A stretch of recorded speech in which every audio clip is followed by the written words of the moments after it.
خب امجران عزیز، یک برادر با نام زرافشان یا خواهر سوال داده است. السلام علیکم محترم کبیری، از شما خواهش میکنم درباره محلگرایی با مردم صحبت کنید. تا وقتی که ما این مریضی رو از بین نبریم ما از این بحران ها برآمده نمیتونیم. چرا مردمی رو درک نمیکند؟ خدا نگهبان ما و شما باشد ان شاء الله. دوستی عزیز زرافشان، واقعا خوب مسئله رو مطرح کردید که تا اگر ما از این بحران بیرون نبرایم، این مریضی رو تبابت نکنیم، خیلی از مشکلات خود ما رو در جامعه حل کرده نمیتونیم. اما باید مسئله رو از کارهای معیده شروع کنیم. محلگرایی یعنی چی؟ محلگرایی این که هر کس محل خودش رو اولاتر از محل دیگر میدوند، کوچهش رو از کوچه دیگر، دههش رو از دهه دیگر، جماعتش رو از جماعت دیگر، در سطح بالاتر ناحیه‌اش رو، زادگاهش رو از زادگاه دیگر. اگر کمتر منطقه رویم، باز برای مثال زرافشانی داریم، خوجندی داریم، مسچوهی داریم، حالا در قسمت جنوب حصاری داریم، کلابی داریم، غرمی داریم یا قراتگینی داریم. این تقسیمات محل رو ما داریم در تاجیکستان. شما هم نام خود را زرافشان مانده. این هم برادر عزیز یا خواهر گرامی یک نشانه از محلگرایی هست، محلگرایی بی‌ضرر. شما شاید بگید که من با زرافشان فخر میکنم، برای همین ماندم. مثلا من بیام نامم رو در اواترک یا در نام مستعارم رو مثلا فیض آباد مانم. بله، این نشانه محبتم به وطنم هست. یا یک کس کلابی میموند، یک کس خوجند میموند، جای بدی ندارد. من گفتم اینم یک نمود محلگرایی هست، محبت به محل است، ولی شاید مثبت باشد، شاید بی‌ضرر، حداقل بی‌ضرر است. اما شاید وقتی اون رسیده است که ما دیگر از همین نامگذاری که مثلا بیایم خود ما رو فیض آباد، زرافشان، کلاب، خوجند، پامیر ماندن، وقتی اون رسیده است که دست بکشیم. شاید همین هم تاثیر میرساند بر ذهنیت ما که در ذهن ما محلگرایی شکل میگیرد. ما اگر بسیار یک نام مستعار ماندنیم، نامهای بمانیم که به همه مردم تاجیک و تاجیکستان ربط دارد، به یک ارزش مشترک ربط دارد.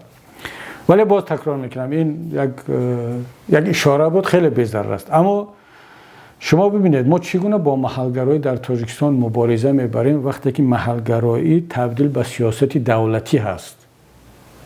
در بالاترین سطح کشور محلگرایی سیاست دولتی حتی رسمی هست. حالا پنهانی و غیر رسمی یک مصیبت است، ولی یک مصیبت کمتر. در زمان شوروی هم در ما محلگرایی بود و اتفاقا محلگرایی در زمان شوروی ریشه‌دار شد و در زمان امام علی رحمان رشد کرد، آب و تاب یافت، ریشه و برگ و شاخه پیدا کرد و تبدیل به یک سیاست دولتی شد. و دلیلشون چی هست؟ بعضیا وقتی میگیم که چرا محلگرایی را به این حدی بالا رساندید، میگن مگر در زمان شوروی وقتی که نمایندگان دیگر محل در قدرت بودن محلگرایی نکردن؟ چرا اونها را نمیبینید و ما را میبینید؟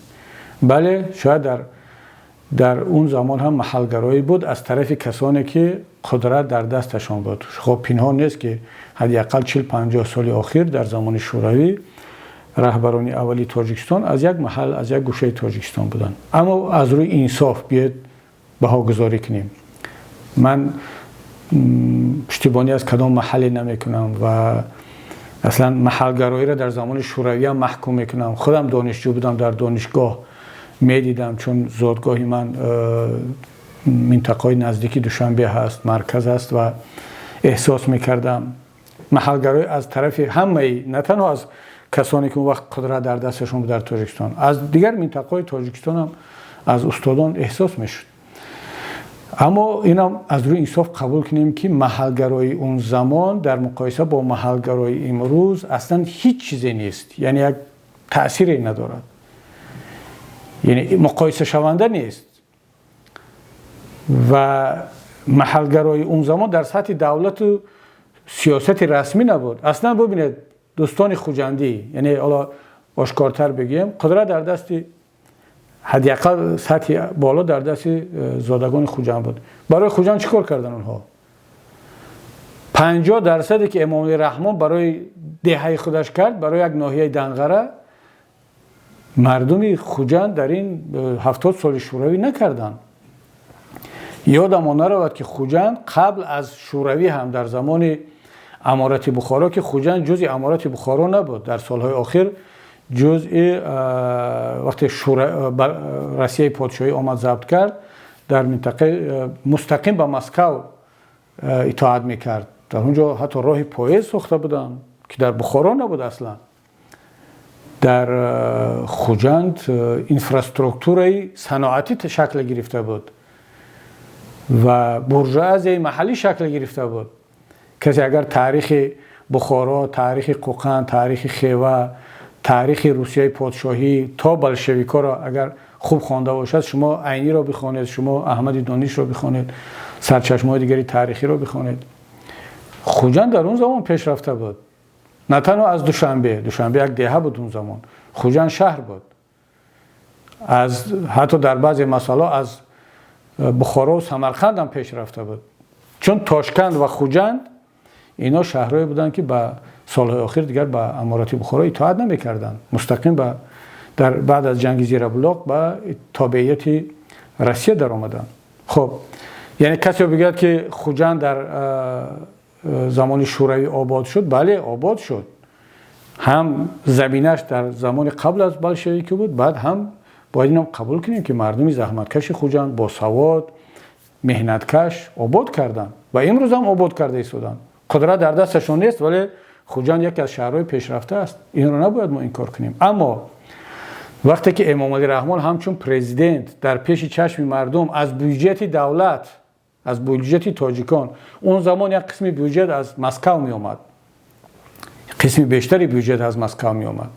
حالا هر کسی هم که در بدخشان می ساخت، در خوجند، در کلاب، در هر کجای می توانستیم بگیم خب حداقل این بودجه از مسکو میاد. اما بودجه امروزه تاجیکستان همش از پول خوجندی، از بدخشانی، از فیض آبادی، از کلابی هست، دنقرگی هم هست. اما در کجا خرج می شود؟ یا در صورت حساب‌های شخصی رحمان و خانواده در خارج، یا در همون ابیکت‌ها و در جاهای ساخته میشه که در یک محل است، یا یک محل تمام تاجیکستان را گرفته است. همون خوجند را حالا ببینید، بهترین کارخانه‌هایی که از زمان شوروی ماندگی بود مال کی است؟ مال همین خانواده. اسفره، زمرد، حتی آسایشگاه‌ها، زمرد، اون بهارستان. خب برای مردم اسفره و کانیبادام و قیراقم و خوجند و تباشر چیزی نمانده است دیگر. بهترین کارخانه‌های کلان، زواد شیمیایی، اون در اسفره چند زواد دیگر بود، در کانیبادام، قیراقم، در خوجند، تباشر، چکالوسک. یعنی حالا وقتی که محلگرایی در سطح دولت، در سطح پرزیدنت، سیاست حکومتی و رسمی می شود، شما دیگر چگونه با محلگرایی مبارزه میبرید؟ دوستی عزیزم ظرفشان، ما باید وقتی که حکومت ملی شد، یعنی کسی که در سر قدرت می آید، باید دیگر تفکر محلی نداشته باشد، ملی فکر کند. تا وقتی که ما ملی فکر نمیکنیم، یک حکومت ملی نمی آید، در تاجیکستان با محلگرایی مبارزه بردن اصلا امکان ندارد. امام علی رحمان از دایره حالا دیگر دنقره هم فکر نمی کند، پیشتر از در چارچوب کلاب فکر میکرد، چون نیاز به کلابی ها داشت که قدرت را با او یک جای حفظ کنند. چند سال تقسیم شد منطقه دیگری کلاب، خوالینگ، مومن آباد، شورآباد، خود شهر کلاب، فرخار، جاهای دیگر، مسکوسکی، ناحیه مسکوسکی، حالا همدانی. حالا بعد محدود شد به دنقره، حالا از دنقره محدود شد به یک خانواده، چون خانواده خودش دیگر تا حد بزرگ شده رفته ایستاده است که جای یک ناحیه و جای یک ولایت کلاب رو هم گرفت دیگر. خب دیگر ما از سطح محلگرایی به اولادگرایی پایان فرو آمدیم. یعنی محلگرایی یک زینه بالاتر اولادگرایی است. ما چگونه با محلگرایی مبارزه میبریم وقتی که اولادگرایی در تاجیکستان رشد کرده ایستاده است؟ ما باید اول اولادگرایی را از بین بریم، بعد محلگرایی را، بعد منطقه گرایی را، و بعد بیایم وارد مرحله تفکر ملی شویم. این شعارهایی که درباره ملت میتد، امام علی رحمان، ملت بزرگ، سامانی، حالا آریایی، اینا همه دروغ است. اینا همه از نگاه او مردم اصفهان، مردم وحدت، فیض آباد، حتی مردم کلاب دیگر نه ملت تاجیک، نه آریایی، نه سامانی، نه میراث بری سامانی و آریایی و ملت تاجیک. این همه بزرگان تنها خودش و خانواده‌اش است. اما همچون شعار بله والا برای مردم را زامبی کردن و صف پیروای خود را زیاد کردن و فریب دادن شعار پرتافتن میگیرد. در یک صحبت قبلی هم گفتم که تاجیکستان پر از نام وحدت و استقلالیت و دوستی و عدالت شده است. نام کدام جماعت و محل و شهر و ناحیه را نبینید همین شعارها هست. در صورتی که خودی وحدت، خودی استقلالیت، خودی عدالت، خودی ملت وجود ندارد دیگر. همین است برادری عزیز، نظر من انشاءالله که حکومت عوض شد اولین اقدام این مبارزه با همین مریضی اولادگرایی و محلگرایی و منطقه گرایی خواهد بود که ما برسیم به سطح ساختن یک دولت و یک کشور ملی. سلامت باشی برادر.